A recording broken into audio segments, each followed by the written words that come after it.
Hello and welcome to the Ann Arbor District Library.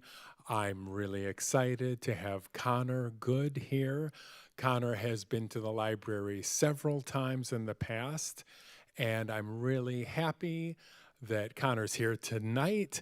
But also, I'm particularly happy that Connor will be back in June as part of A2 CAF. So that's going to be really exciting. But for now, enjoy Drawing Faces with Connor Good. Help me welcome Connor. Hello. Good evening. I'm making sure I can, okay, there it is. I hear it on the, the speakers. Uh, I am Connor Good, and today I am here to get us all started on drawing faces because I hear that that is a topic that people were interested in learning how to do. So, first off, I like to introduce people to what I do. Who am I? I am Connor Good. My name is online. You'll find me under the name Karmada Arts. I've had that name online for far too long. Far too long. As you can see, as I've drawn in the manga style for over 25 years. Far too long. I am a combination of self-taught and classical training, which means I have taken some official art classes. I did have the joy to work with a local art studio for quite some time in my youth, where I went to their local art camps, went to their local classes, and then eventually when I aged out of the art camps, I was able to assist and actually help teach the art camps. I was also able to teach their cartooning class for a handful of years, which was an absolute joy. I also vend my artwork at conventions and small press shows, tongue's getting tied there, such as A2CAF, which takes place at the library here. And also, I am the author and illustrator, this is the shameless self-promotion part of this presentation, of a book called Epic Cosplay Costumes, where I talk about how to put your own costumes together using just circles and rectangles. It came out several years ago, I think, at this point, but I always like to remind people, hey, I also know how to sew. So that's always fun. And oh, you saw it in the library? Fantastic. Oh, well, thank you. Yeah, I make a lot of things. I like to use patterns, but I also like to just kind of freehand it sometimes, and I put all of my stuff into this book that I like to use, and even I'll open the book and be like, I'm feeling lazy, what's the math? So I always like to remind people, hey, I did this thing. All right, so what is this workshop going to be about? First off, it's going to be tips on how to get started drawing faces, specifically with a cartooning focus. We're not going to be doing like super fine art. We're not going to be drawing the Mona Lisa, don't worry. It's not going to be real detailed. Also, in a way, we will be learning the proportions of the head, which those are kind of basic for realistic heads and for cartooning heads. Then at the end, once we have gone over all of the information, we're going to do a follow-along drawing, which if you were here for the previous one, I'm going to switch over to this table that's over here, and I will draw a part, and then you will draw the same part. And by the end of that session, we will have drawn pictures, and you will have a completed face. Hopefully, two, if we have the time. Also, if you are interested in taking notes, now would be the time to take out whatever note-taking process you want to do, because now you're going to get all of the information. Last time, I did it in about 2 slides. Now we're just going to take our time and go piece by piece so we can take all that information in. So, there are a lot of ways to draw heads and faces. If you have watched any animated show, read any comic, any graphic novel, everybody looks different. Everyone has like strange shapes. Some people prefer to use circles. Sometimes you'll see people with rectangle heads. And there'll be like, oh, is it like monsters that'll have like odd shapes for heads. They all kind of stem from the basic shape of a head, so that's where we're starting. And once we know where everything goes, and you get comfortable with that, then you can kind of experiment and start changing the shape, putting stuff in other places, starting to make the eyes bigger, smaller, lower them, raise them, do all sorts of neat things. But it's good to know where everything comes from. Also, don't have it written on this particular slide. Everything I'm about to tell you, they are guidelines. They are not laws. I'm not going to have the art police come knock on your door and say, oh, you're drawing wrong. You can't draw anymore. Let me take your pencil. Not going to happen.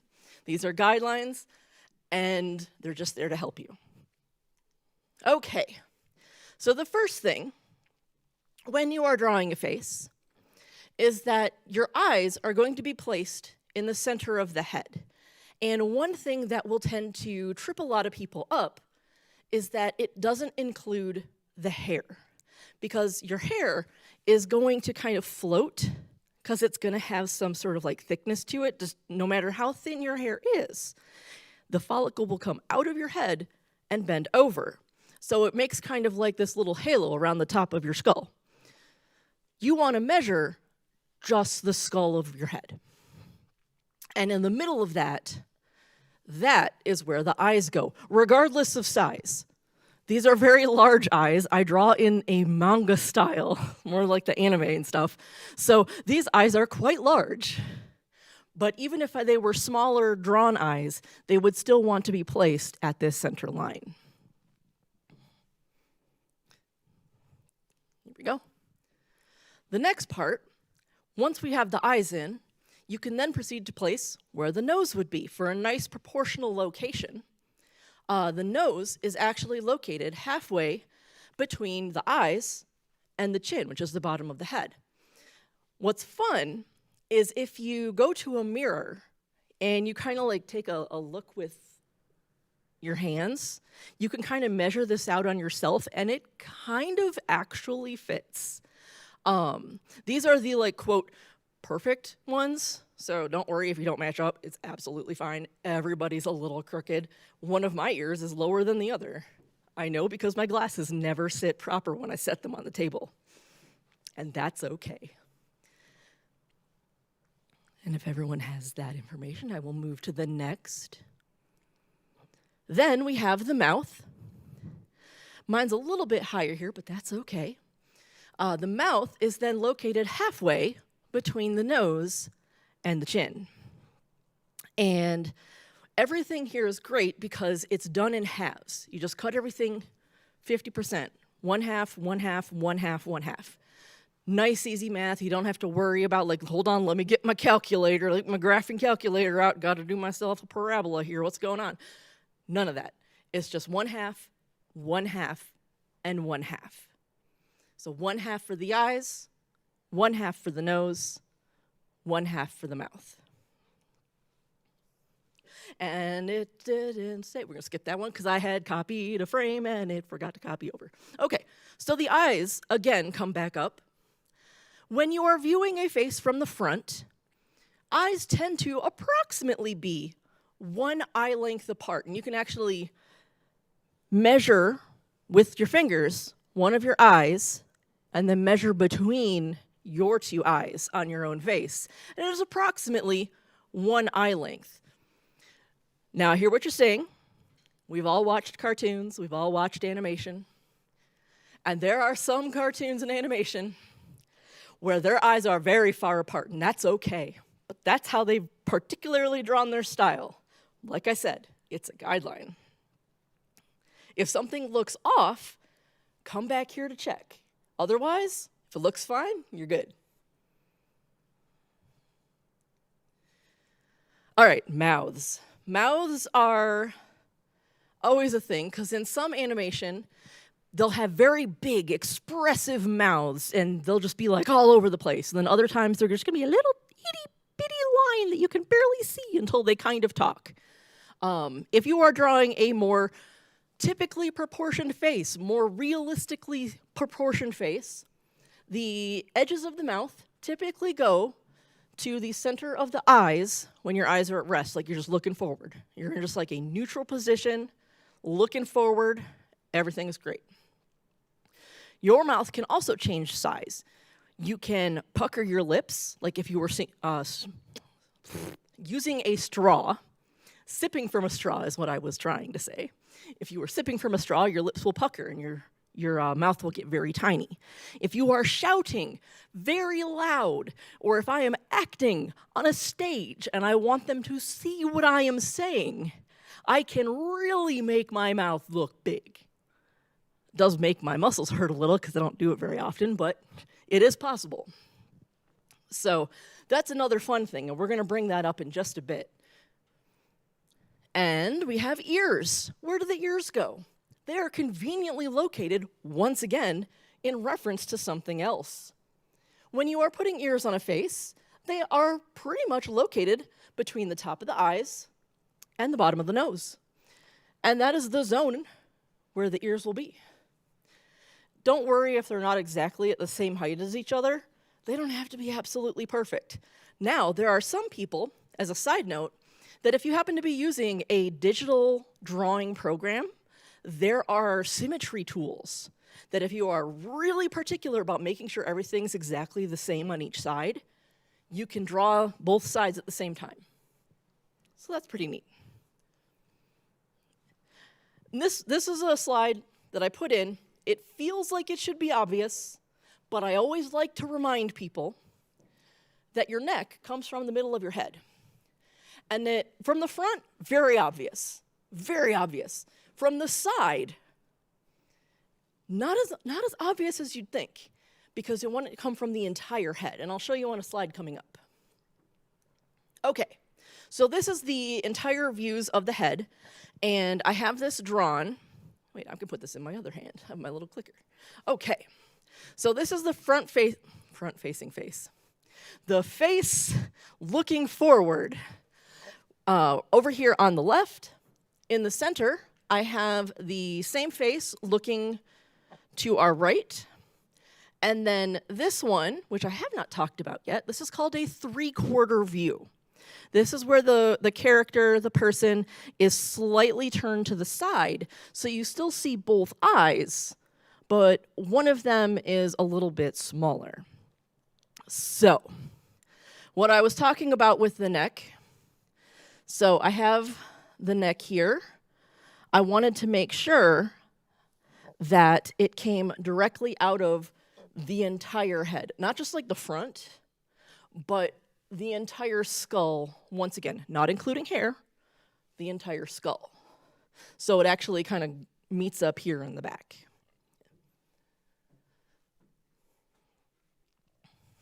And no, I'll do that next. Okay, so for the 3/4 view, because I don't think, no, I did not put that in there, but I will talk about it now. For the 3/4 view, just as a side note, this took me forever to figure out how to draw as a young person. So I am going to bequeath you my knowledge.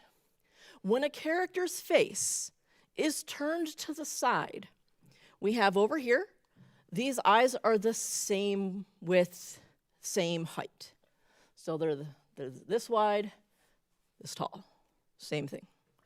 Over here, on the 3/4 view, they are the same height, except the eye that is further away is skinnier. It's not shorter, it's just skinnier. And that's how you get that 3/4 view. So I have all my lines here. This is what I wanted to bring up. So they all kind of match up. We've got the red lines for the top and bottom of the head. We have the green lines for where the ears fall. And then we have these blue lines for where the eyes are. So we've got the front eye, the eyes facing forward within this zone, both the same size, going vertically and horizontally. We have eyes facing to the side, same height. And then we have the 3/4 view, same height.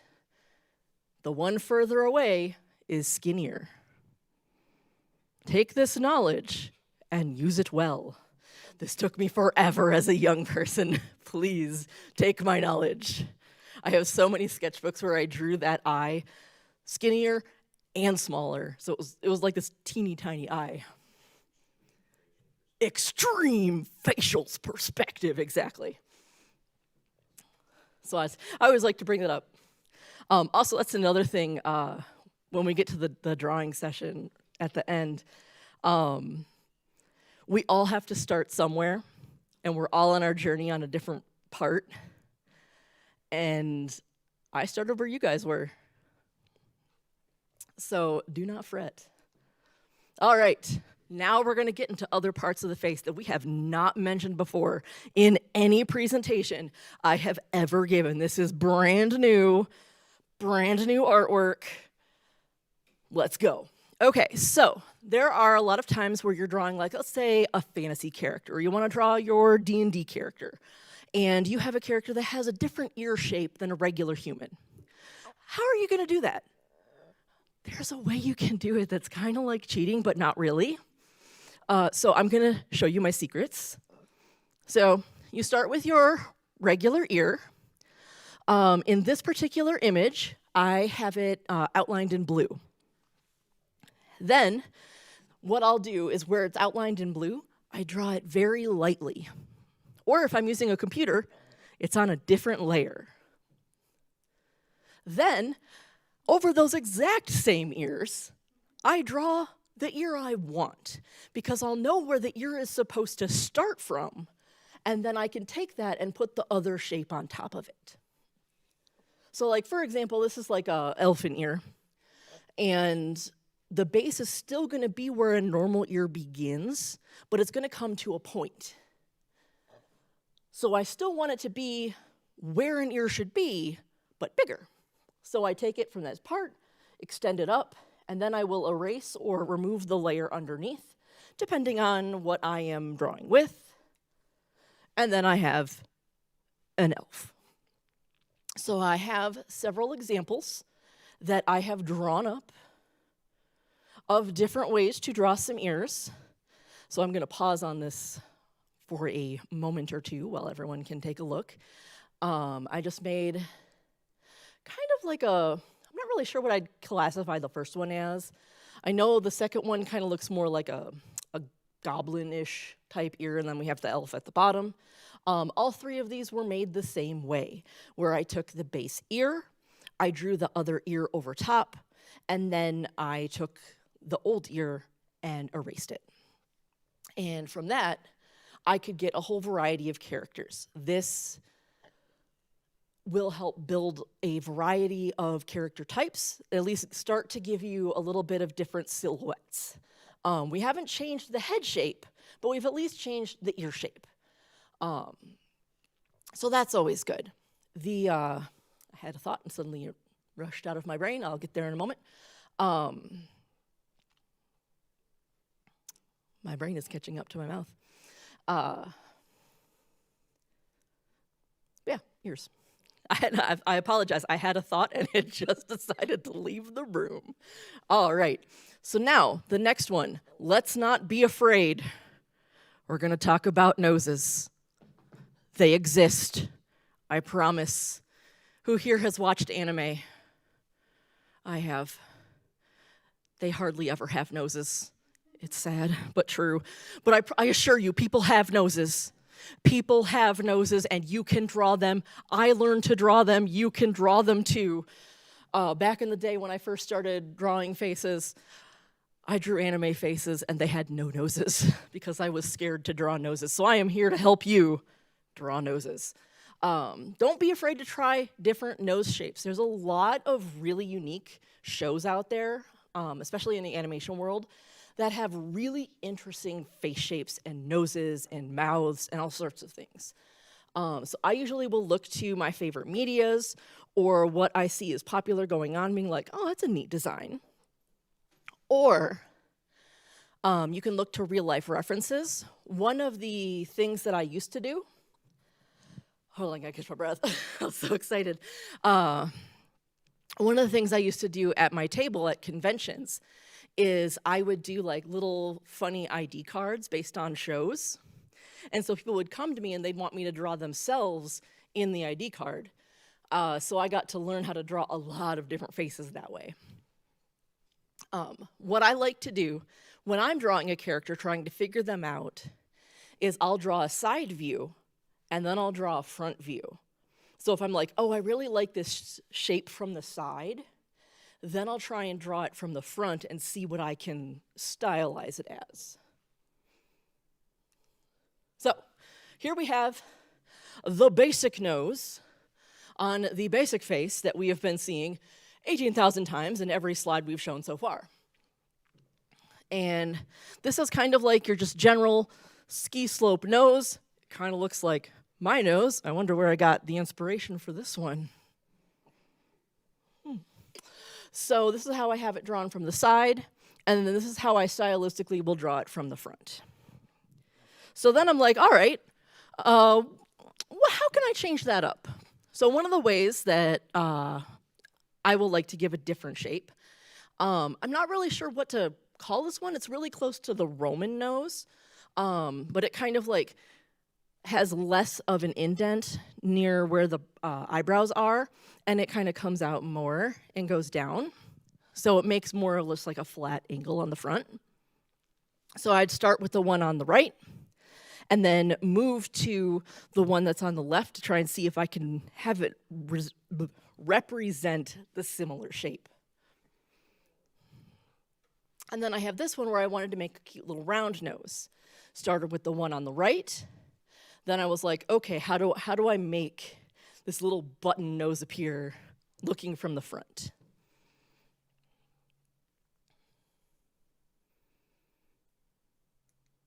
Okay. My personal favorite part of drawing people is face expressions, because people have a lot of different facial expressions. And from what I've been told, I have a lot of different facial expressions. And people like to make me make facial expressions. I'll say that much. They like to make fun of me, so I just go, oh, how dare. So, facial expressions are a lot easier than you would think. By just changing either the eye shape, the eyebrows of the character, or the shape of the mouth, you can get all sorts of combinations for facial expressions. You can take gentle emotions all the way to very strong emotions. You can be like, start with just like, I'm very calm, to like, I'm very happy, I'm very ecstatic. And it's just with little minor tweaks to what is placed on the face that will give you those.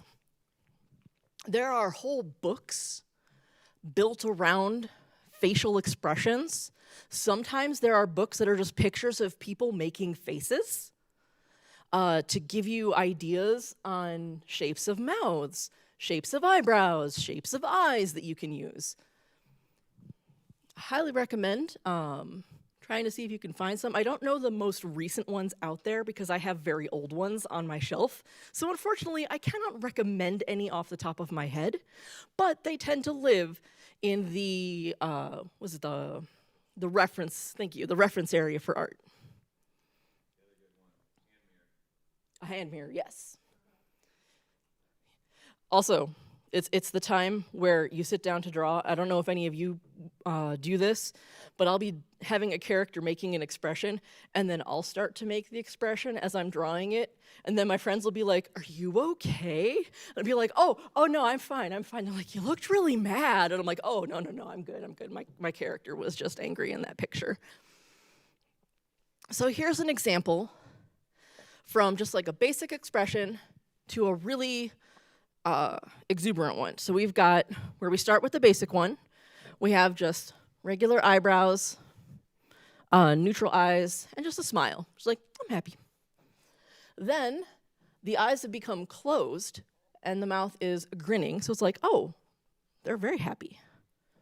But if you take that further and you open that mouth even more, now you can see the teeth. It looks like they're very happy or they're ecstatic. Just that change in the mouth has gone from, oh, I'm pretty happy, to, oh my gosh, I'm laughing now, I'm so happy. And then here, we have a change in eyebrow, and we have a change in eyes, and a change in mouth. So the first one is just kind of like, I'm kind of mad about that. We have slightly angry eyebrows, neutral eyes, just the regular ones. And then I'm vaguely frowning.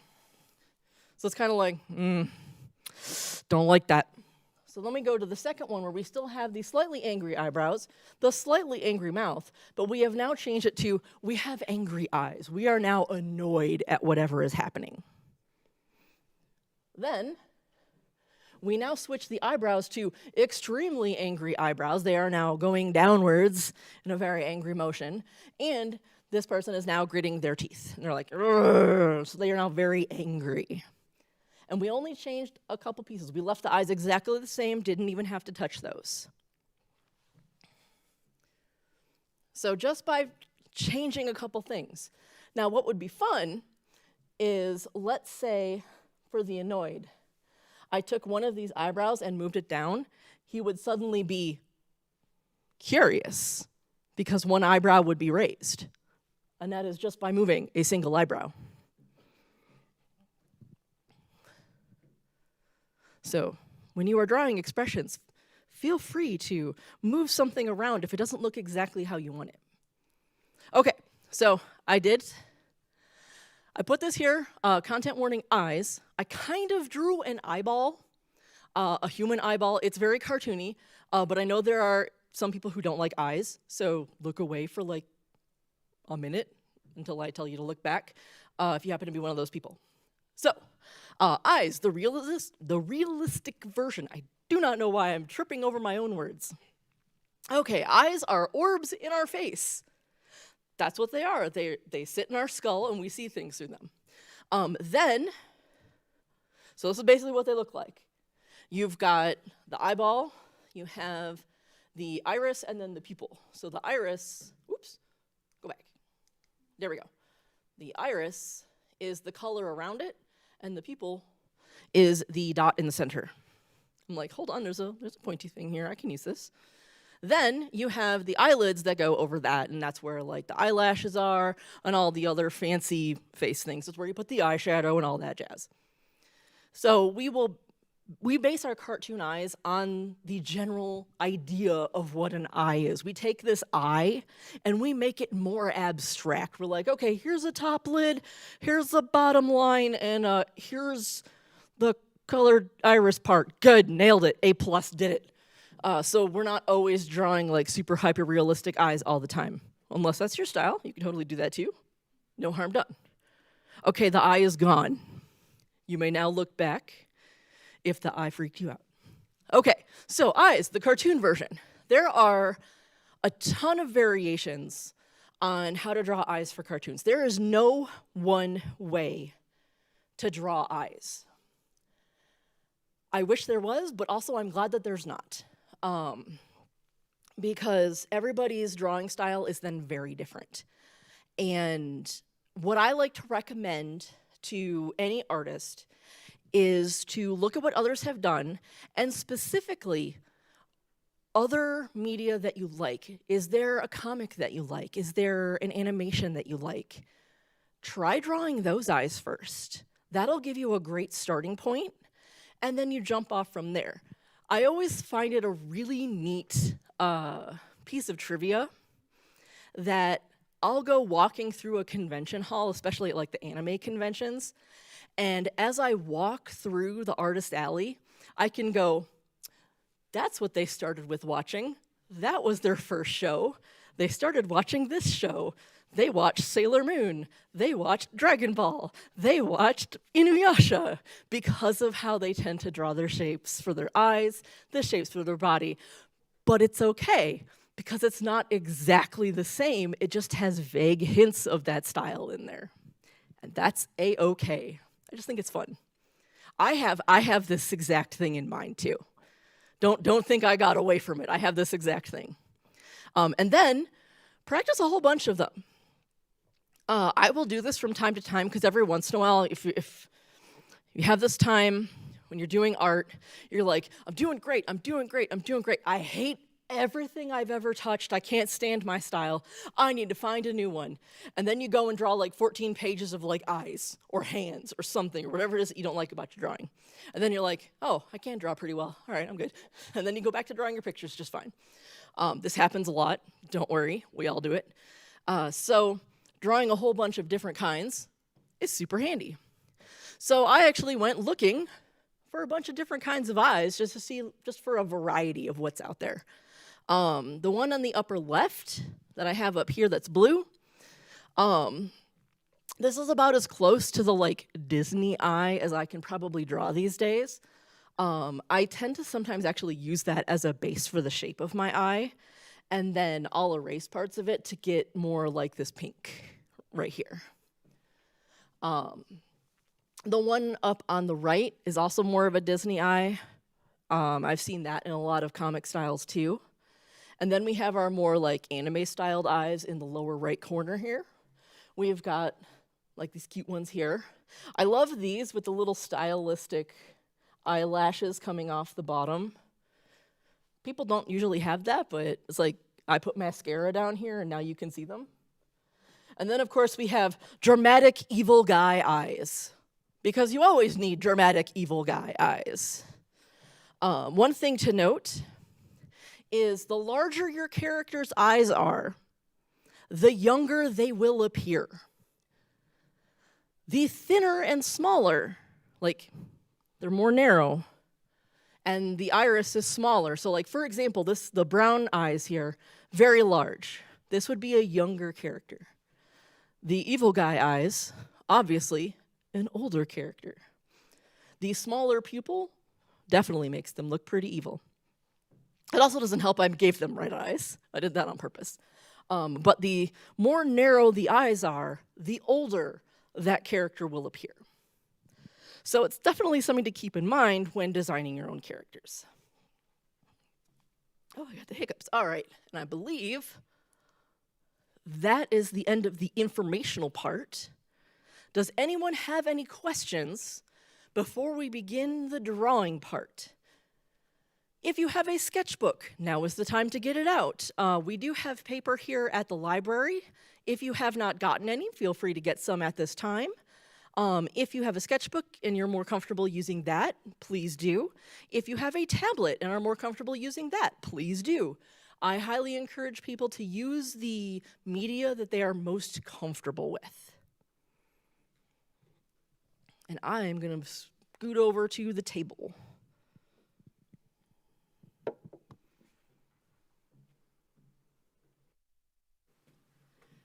so quiet. I'm losing my voice. Ooh, okay.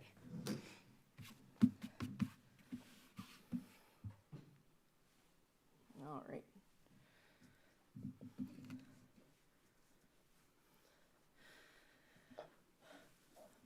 All right, so one of the first things I always like to go over, especially if we are doing a draw along, is I like to talk about materials. I know I've seen some like familiar faces from last time, but I know there's always going to be new faces, whether it's here or on the live stream. So I'm going to go over what I tend to use. If I am drawing traditionally, which is I'm using just regular paper, I myself tend to use a mechanical pencil. The mechanical pencil is up to you, whichever one you prefer. This is just the one I happen to like.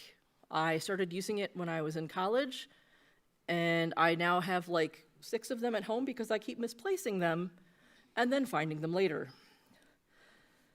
I also like this one because it's got the eraser that you can like twist and it extends, so you don't have to like keep replacing an itty bitty tiny eraser. What brand is that? This is Pentel, Pentel, Twist Erase. I like it because it also has the little squishy like holder for where your fingers go. And if you're like me, I tend to have a death grip sometimes on my own pencils, so I don't want to give myself too much of a hand cramp. We would like to avoid carpal tunnel and or tendonitis. Other fun pencils, if you want to do like underdrawing and then ink it later, they do make like mechanical pencils that are in colors. So I have a blue one and I have a red one. So those are fun. I get these from a website called jetpens.com. like jet as in the plane, and then just pens.com.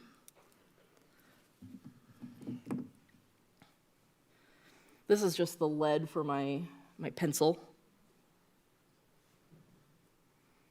I use HB. I also like the size 0.5. It's the one that I'm most familiar with.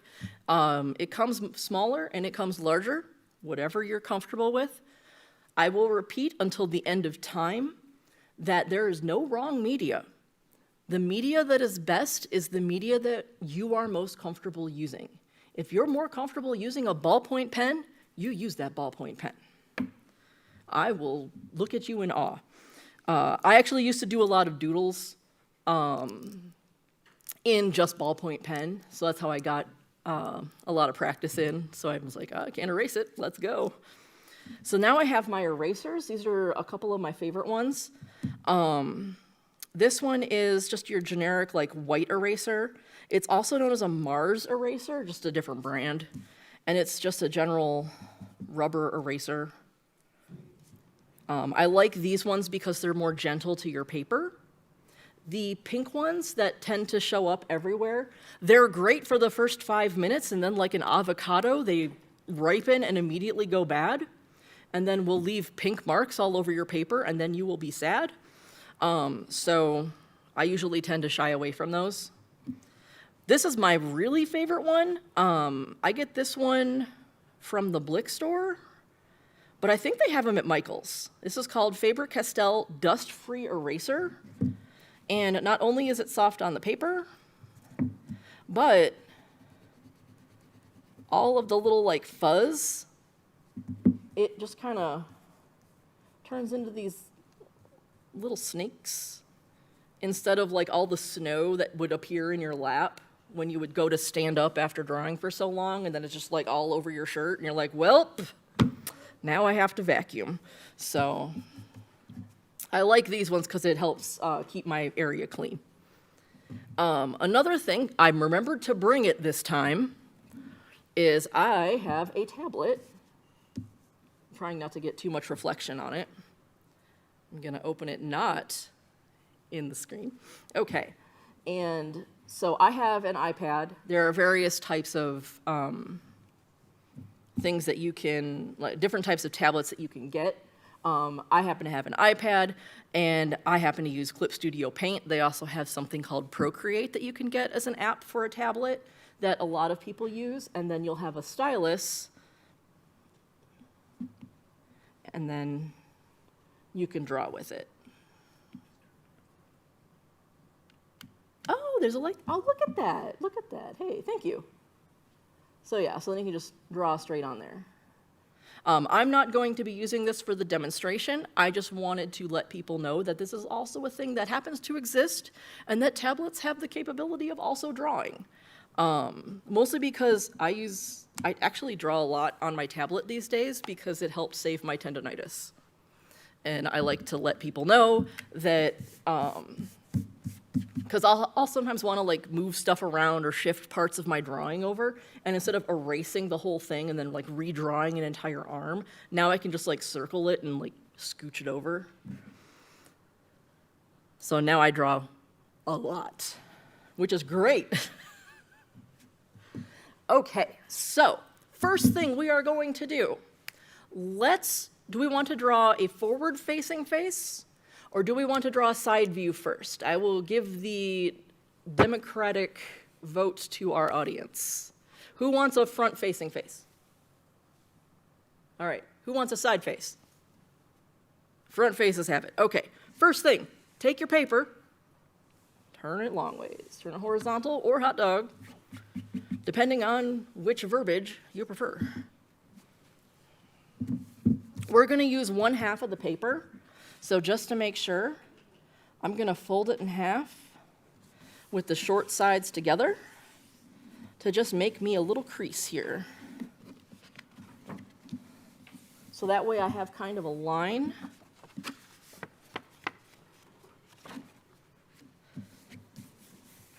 So I know where I'm working.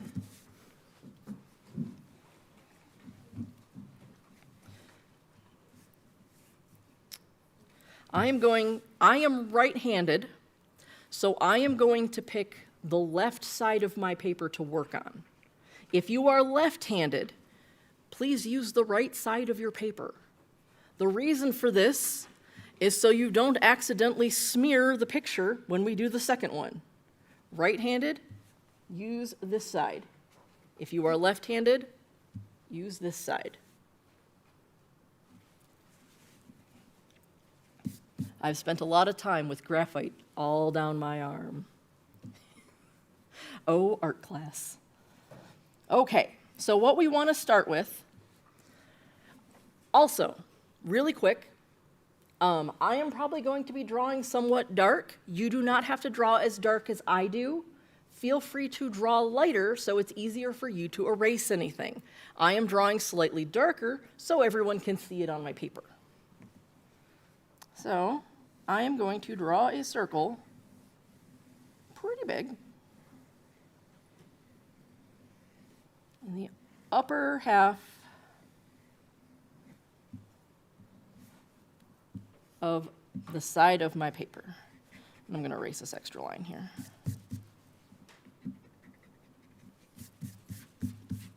For those who are here in person, you may notice that the paper that you have is a little bit thicker than like regular computer paper.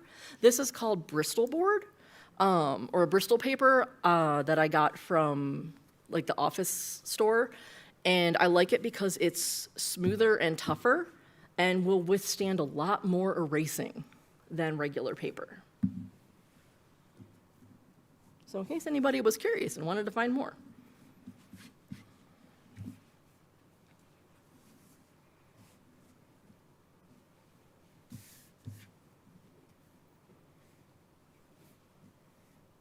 Once I have drawn my circle, I am then going to draw two slightly diagonal lines that come down from the side and just a little bit below my circle.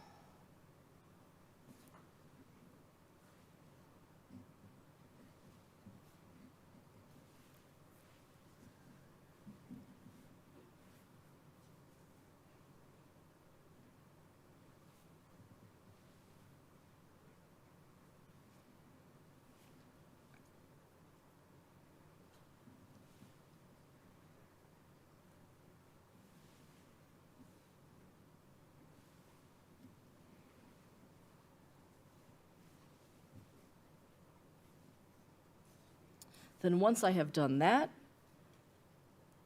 I will make a more angled line to bring them towards the center.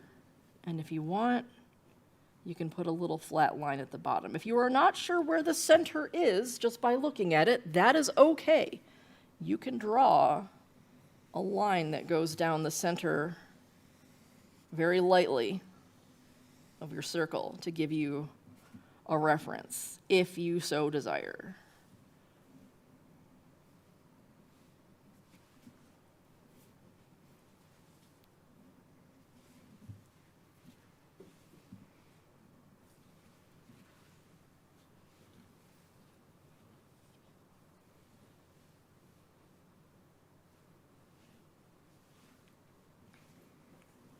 Once we have made the chin, which is what we just drew, you can now erase the circle on the inside. Leave the top part of it, because that's the top part of the head. I'm just going to use the good eraser. That'd be smart. There we go. That way you guys don't see as much fuzz. That's better.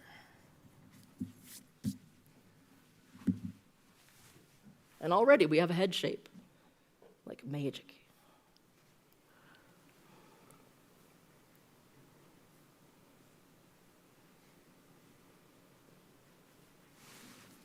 Now, the next thing we're going to want to do is we are going to want to measure the halfway point of the skull.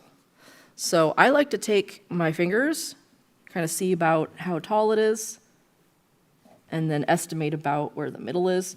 If you're really particular, you could use a ruler, but I tend to just estimate. and I'll put a straight line there. This is where our eyes are going to go.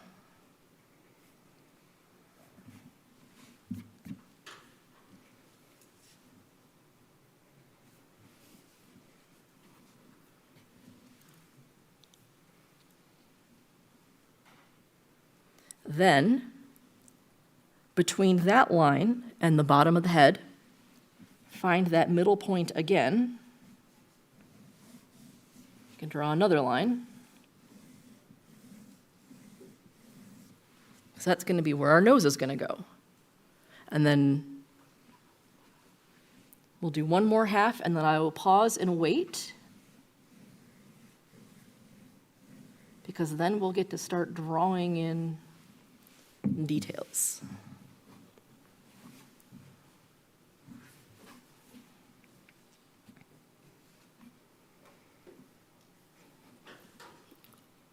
So while we are working on this, one of the things I will note is the more faces you draw, the faster you will get at drawing them, and the less you will need to use these guidelines. These are more for just kind of getting you started and knowing vaguely where stuff goes.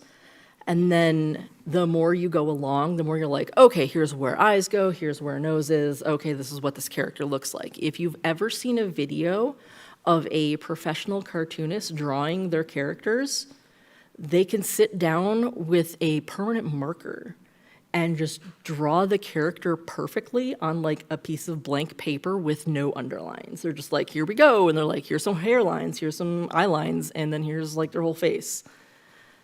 But that's from years and years of practice and knowing where those parts are supposed to go. But we all had to learn where they all started, so.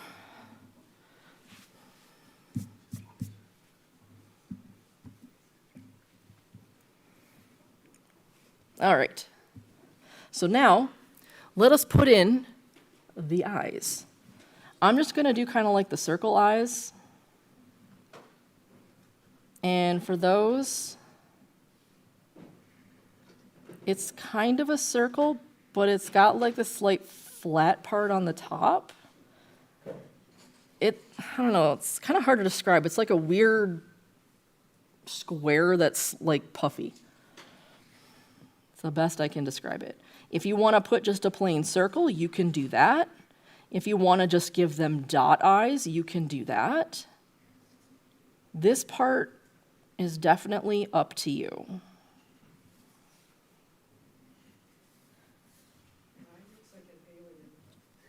That's totally fine.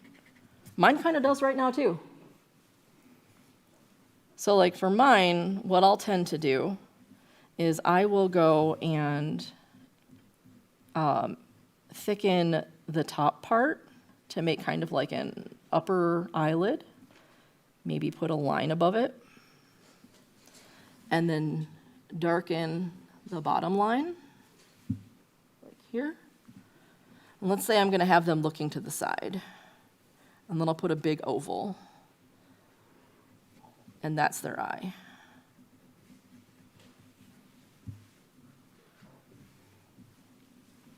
And then I'll do the same on the other side, just to make it look uniform.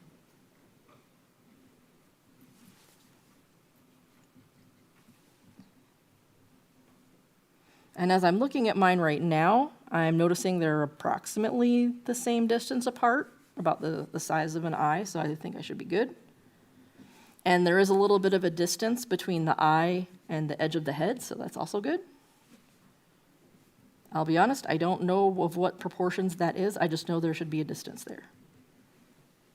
I have not found any proportional equations for that yet.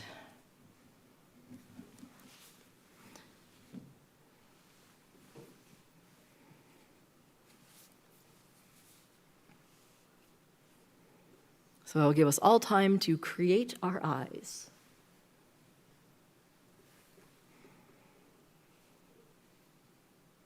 As we are drawing our eyes, I'll give you a fun piece of information. You may have noticed I didn't give you any information on where eyebrows go.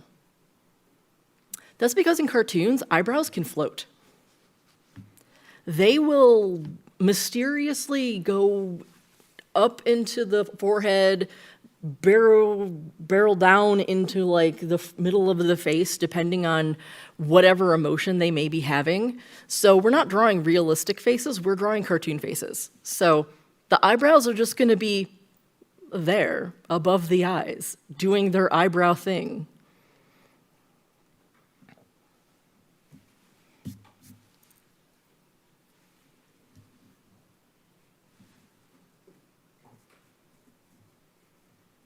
I have had sometimes when I'll be drawing a picture and I'll draw the eyebrows and then I'll go to draw the hair and I'm like, oops, the eyebrows are way up into the hair. I don't think I need that today. Okay, let's put those a little lower so I can see them.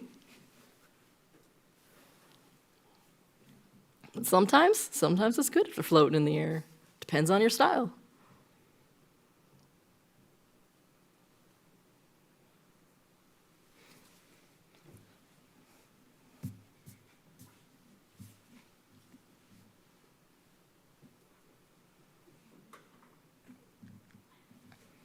Once you have finished with the eyes, I'm then going to have us move onto where the nose is. And this second line that we drew, that's kind of like where the bottom of the nose is.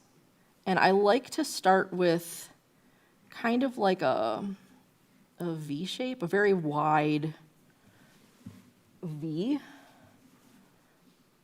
Because that's like the bottom shape of the nose, like right underneath here. And then you can add like the bridge of the nose. If you want to give them a round button nose, you can do that. If you want to give them the more sloped nose, feel free to do that. I like to put a couple lines right here at the little like lower bridge of the nose to kind of indicate that little bump where the nose sticks out. I'll put a little zone of shadow. But honestly, a nose is a nose is a nose.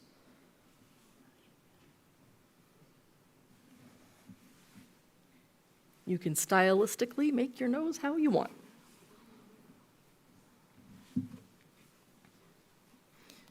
If you want to give them a teeny tiny nose, that is a-okay.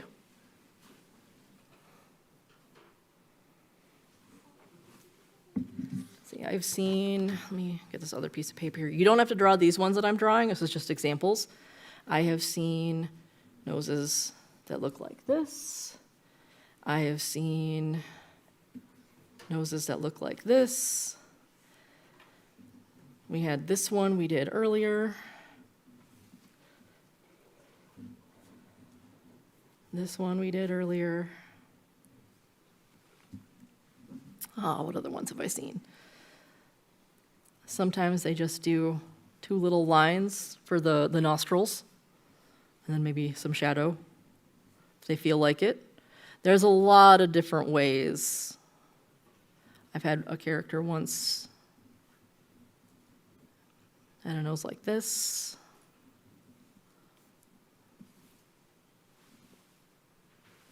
So there's a lot of different ways you can stylize a nose. Be brave. I just drew a generic one, in case anybody just wanted to follow that. But I always encourage creativity.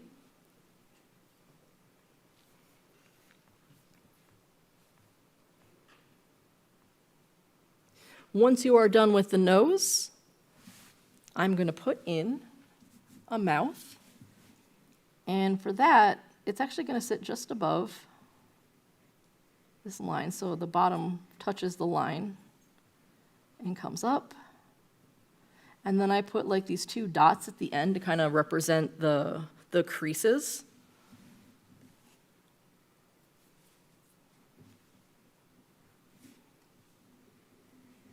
And then I will put a little curved line at the bottom beneath it to represent like the bottom lip. If you want to represent a top lip, you can also do that.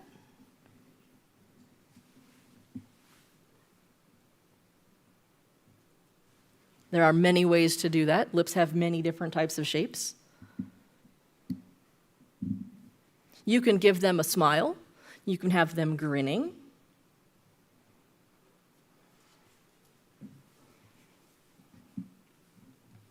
I know in the how to draw sections, at least in the bookstores that I've looked through, there's been an increase in like a couple of like expression books and how to draw character books. I've been in the process of trying to pick those up, as collecting how to draw books is one of my passions.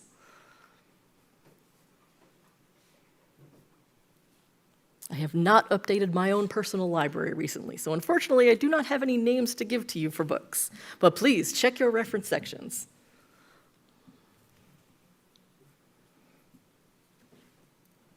And then once you are done with the mouth, I'm going to put in some eyebrows. And eyebrows can be of all sorts of kinds. They can either be really thin lines, or you can make them thick lines. You can really like make them big and thick. I mean, I got some pretty bushy eyebrows, so sometimes I'll make the characters have like thick eyebrows because I'm like, I feel that. But I'm going to give this person thinner eyebrows. And I'm just going to give them generic, neutral eyebrows because I'm just doing a basic face right there. Nothing too complicated.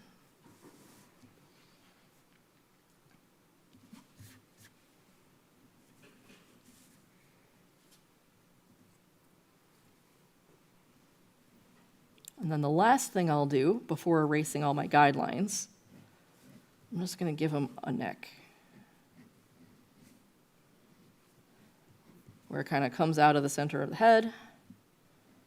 So that center line I drew kind of comes in handy. Where it comes down, and then it angles outward. There's my eraser. You can leave the guidelines there if you would prefer to keep that as a reference for later. That is more than okay. You are totally allowed to keep those lines. I myself like to. I'm very much a pencilist or a penciler with like comics. So it's like I'll draw, I'll erase, I'll draw, I'll erase, and then I need my more precise eraser until my pencils almost look like ink lines. But that's just me. You don't have to do that.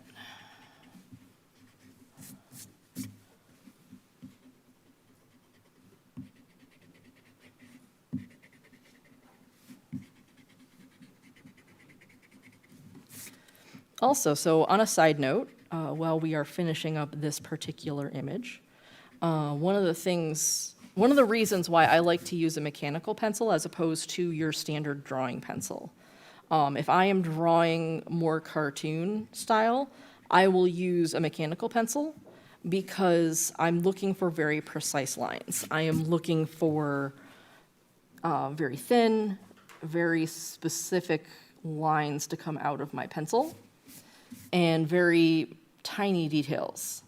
And I don't want to have to keep sharpening my pencil.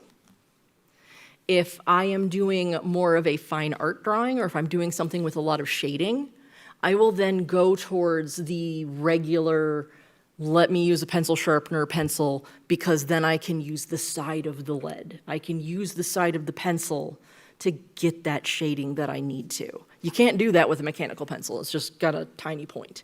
But it's very hard to keep that tiny point on a regular pencil. So that's just using the medium that works best for what you're trying to accomplish. It's also why, like sometimes I'll use a ballpoint pen over like a felt tip pen. Felt tip pens can sometimes bleed out a little. They'll be a very thick line, which is great for some things. But then like, oh, I just want to do a sketch. A ballpoint pen moves very smoothly. It will get you very thin lines. You can get those wispy shades if you can do like a lot of the hatching and stuff with it. It's a lot nicer than if you were to try sketching and hatching lines with a felt tip pen. So the next thing we're going to do, because I had intended for us to do both, and that's why we separated our page in half, is we are also going to draw a side view. A side view face is one of the things that troubled me forever as a young person because I could never figure out how to do it. It always looked weird when I tried to draw it, and I kind of finally figured some stuff out, and I want to pass that knowledge on to you guys to make your lives easier. So I will wait about a minute or so, and then we will begin. You will now want to draw on the other side of your page. If you are right-handed, it should be the right side of your page. If you are left-handed, it should be the left side of your page. You will now notice your hand will not be over top of your drawing, so you will not get pencil all over the side of your arm. I have done that far too many times in my life, and having to go and wash my arm or accidentally getting a large smudge of pencil on my paper where I didn't need it to be. Or if you're inking and then you accidentally put your hand in it and then you like move it and then you get a bunch of dots all over it and you're just like, oh no. So one nice thing about digital, you can't really smear your paper. Okay, so I am gonna have us start in the exact same way. I'm gonna try my best to match up. If you want, you can draw a line that goes across the paper from the top of the head to the other side and from the chin to the other side, just to kind of give us an idea. But I'm gonna try and keep it about the same size. I say try.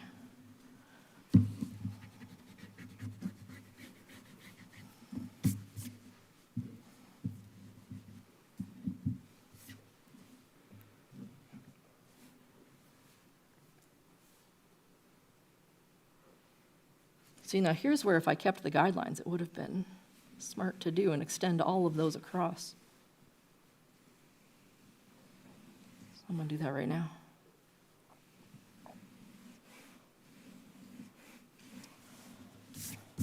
We forgot to draw ears, you guys. No one told me. Our person is earless. Oh my gosh. Hold the phone. We have to go back. Let's go back to our other person. I can't believe you guys didn't tell me. No, we're gonna, the hair is up to you guys. We gotta draw ears on this poor person. Oh, goodness gracious. I knew something was missing. All right, I'm gonna draw a couple lines here. Top of the eyes, bottom of the nose. I can't believe I forgot the ears. Who didn't tell me? How dare? You guys are supposed to be on this. All right. So when I draw an ear, it's kind of like a very skinny, like butterfly wing. That makes sense?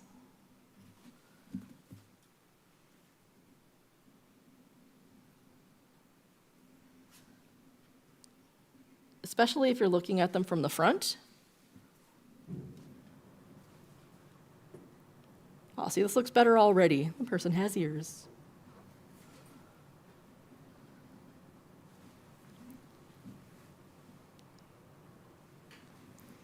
And then I will totally give you my definitely not cheater's way to draw the inside of an ear. Because everyone, if you look at the inside of an ear, it's all like really super complicated and has all these like cool wavy parts and stuff. You're gonna draw your character like thousands of times. Ain't no one got time for that. So I like to draw, it comes up and down, and it's basically like an extended number 5 is what it looks like.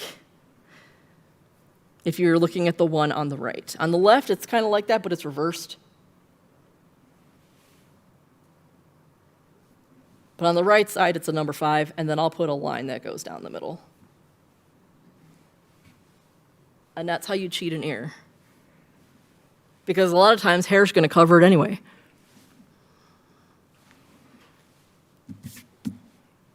Which if we have time, I might try and cover, but we'll see how long it takes us to do the side face. Now we can go to the side view. Can't believe I forgot an ear. Silly me.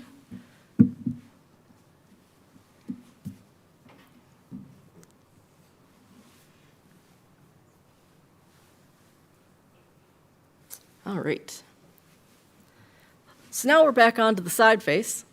What you want to do is extend all of your guidelines over through to the circle as straight as you possibly can, because I don't have any rulers on hand. To just kind of remind you where stuff is supposed to go.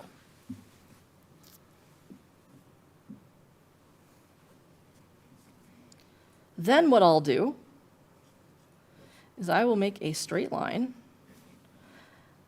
that just touches the left side of the circle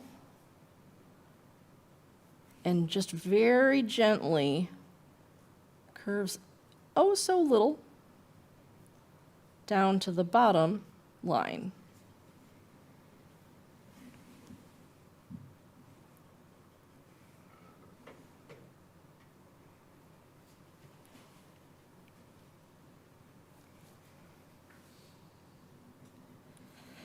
Then I'm going to make a little diagonal line. That's going to be the chin.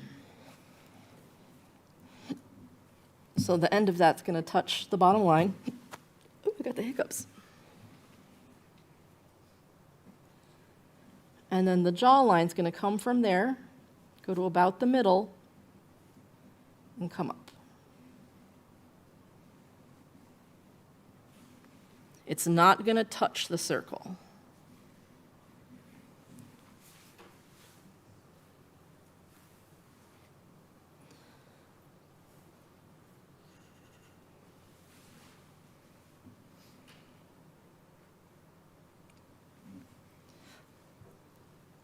I'm going to have us draw the rest of the skull, which is the outline of the circle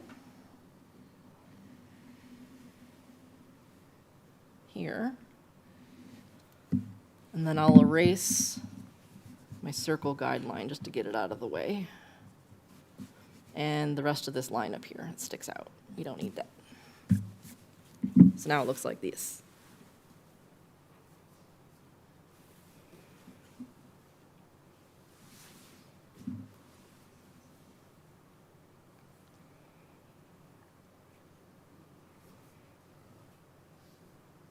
And much like the first time when we were drawing the front-facing face, we're going to start with the eyes. That tends to be where I will tend to start drawing. The more that you draw, the more you'll decide for yourself which is the better part to start with for you. Some people like to start with the hairs, some people like to start with noses. It's all up to you. There's no perfect way or exactly correct way to start. It's whatever you are most comfortable with. But now I'm going to go over real quick drawing an eye from the side.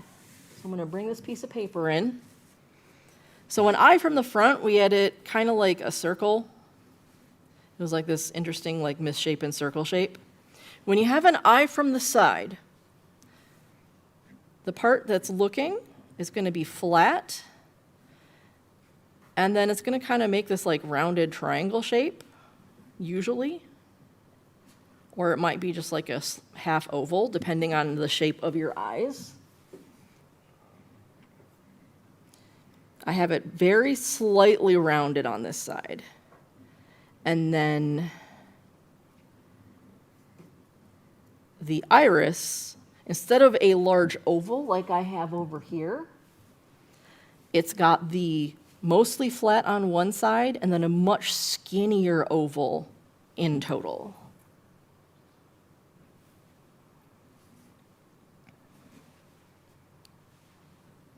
And that's going to give that side perspective. So like other side viewing eyes you can have, they can look like this.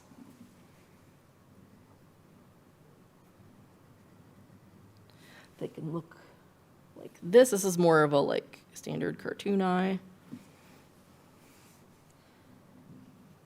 They can look like this. This reminds me a little bit of like Charlie Brown. They can just be a dot. But a lot of times it'll still have that flat front to the, on whichever way they're looking. So what I'm going to try and do now is based on this line, because this is where the center of where the eye is going to be.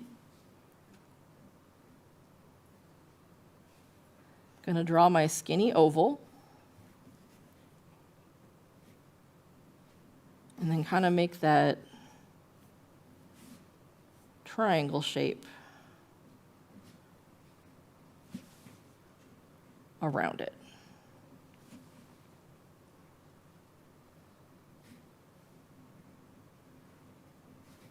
And then I'm going to put the little line on top for the lid.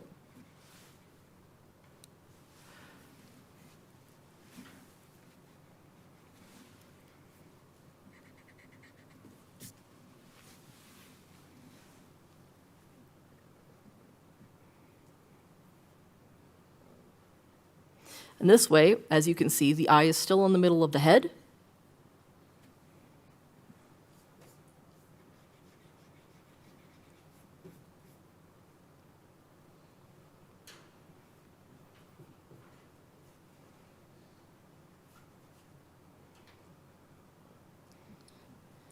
Now, probably what I would consider the most difficult part of the side view is going to be where you put your nose. And that is deciding, like, what is the shape of the nose that you're giving them. And I like to start with the indentation from like where in a skull, where the brow line technically is. So that's the part that like comes up from where your eyes are. So right near the top of where the eye is, I tend to put a little indentation. Let me erase my line real quick. So you'll see like this little like V shape. Sometimes that's there, sometimes it's not. And then at the bottom of where my nose line is,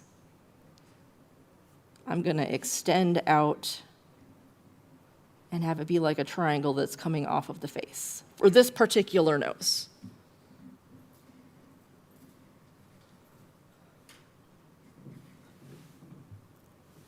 And then that way, I can erase this line inside.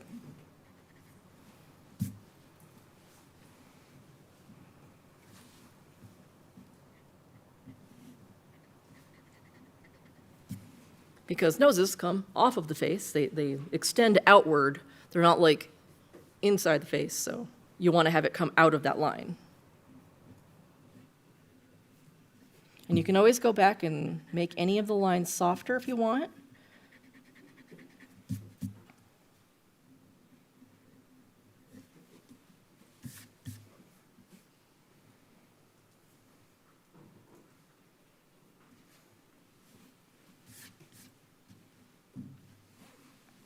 Once you have the nose around the same height, I'm going to put in my smile that I've drawn. And this is the other difficult part, is the lips. And how lips tend to work is they're going to curve a little bit inward. And then, so this person has some upper lip and bottom lip. And it's kind of like an M. Here we go. An M, if you look at it like from here, drawn like an M shape, with the line of the mouth being in the center. And then on the bottom lip, it's gonna curve in and then come out and meet the chin. And this is like just for the most average basic of faces. Lip shape will differ and size will differ depending on the person.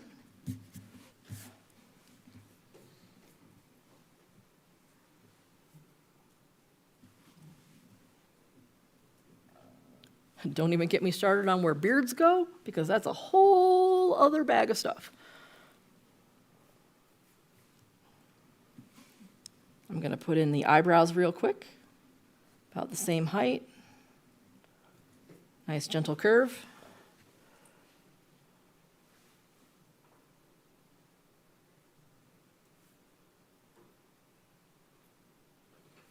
And we're going to learn one more handy dandy tip.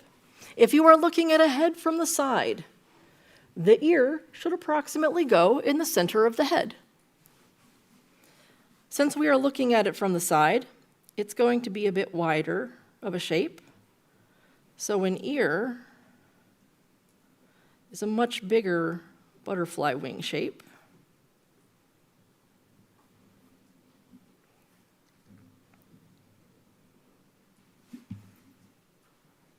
And then I'm going to put that 5 in there.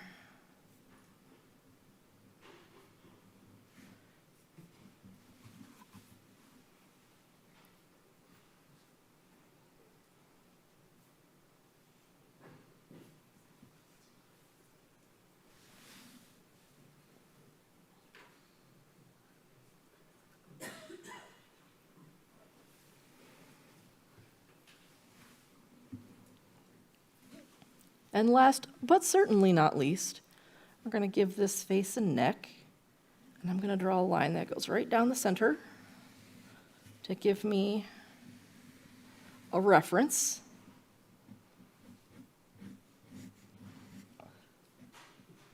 So that equal distance from this line, I can give them a neck.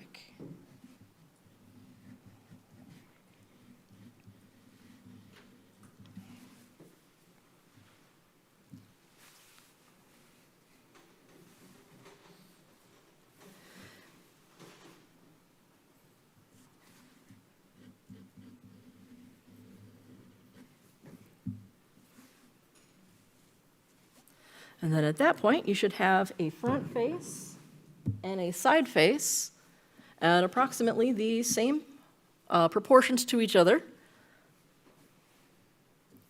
Feel free to sign your work. I always encourage it. I was going to put the wrong number. It's 2024.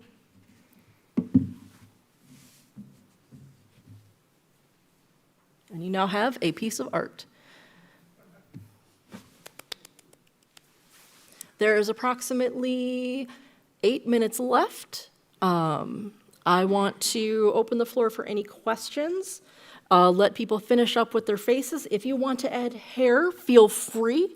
If you want to give them any cool like face markings, feel free. If you want to give them like a mole anywhere, that's awesome. Feel free to give them whatever decorations you decide. They are your artwork. Yes. So Connor, theoretically, you could ink this and let it dry for a day or whatever. Yes. And then take an eraser and erase all your pencil marks? Correct. Okay. And your ink shouldn't smear if it's dry? Yes. Okay. Yes. You can. So the question was asked, is it possible to ink this, let the ink dry, and then erase the pencil? And the answer is yes. What I tend to recommend is if you are able to find like something like a kneaded eraser to roll that over top of your pencil first to lighten it, and then do your ink. That will prevent it from fighting with the pencil to stay on the paper. I also recommend if you are inking something, once it is inked, take another piece of paper and press onto it to try and blot up any extra dots of ink and let it dry. If you can look at your paper in the light and nothing is shiny, your ink should be dry. When you are erasing anything that's been inked, very gently erase outwards. Don't do this, otherwise your paper will probably crinkle at you and then you'll be sad. I've done that several times. Any other questions? Looks like everyone is wonderfully diligently working, and that is wonderful. I want to thank you all for coming to the seminar. It has been a lovely time having you here. I had a wonderful time teaching. Thank you so much. Take your pictures home with you. They are yours. The only thing I ask is if you use one of my pencils to just return it up at the back. If you are interested in any of my social media, I remembered my business cards today, so please feel free to take one. I tend to post my doodles and stuff, so. Thank you very much, Connor.